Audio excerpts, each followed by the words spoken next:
À Marseille, Grenoble ou en Seine-Saint-Denis, depuis quelques semaines, les habitants des HLM se rebiffent. La raison de leur colère, la hausse des charges qu'ils payent chaque mois. Ils sont en train de créer des nouveaux SDF. À l'origine de ces augmentations inédites, la crise de l'énergie. Saint-Denis, en région parisienne, au quartier populaire du Franc-Moisin, c'est devenu l'un des sujets de préoccupation numéro 1 des habitants. Fais attention, on utilise plus de l'eau froide plus que l'eau chaude. Acitane Diarisso vit dans ce 4 pièces avec son mari et ses filles. En 1 an et demi, elle a vu les prix du chauffage et de l'eau chaude quasiment doubler. Résultat, un loyer, charges comprises, passé de 687 à 853 € par mois. C'est presque 200 € de différence. Une augmentation difficile à assumer. Elle et son mari travaillent à temps plein, 2500 € de revenus à eux deux. Avant, on faisait un peu des économies, mais maintenant, on ne peut rien faire. À cause de l'augmentation des À cause de l'augmentation des charges, oui. Alors pour faire face, les locataires du quartier se sont organisés. Avec un collectif d'habitants, Diangou Traoré tente d'alerter les autorités. Ces 200 € en plus là, on les retire d'un autre budget, par exemple le budget alimentaire, le budget culturel pour les enfants ou le budget éducation. Donc c'est pour ça qu'en fait il faut se mobiliser.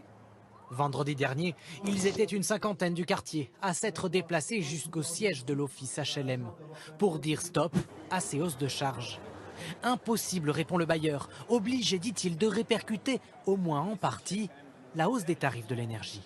Nous, on fait le choix de ne pas les récupérer en totalité pour 2023. C'est un effort important, on ne pourra pas aller au-delà de l'effort important que l'on fait à un moment donné. C'est surtout à l'État et au ministre de répondre de comment on fait en France pour mieux maîtriser l'énergie.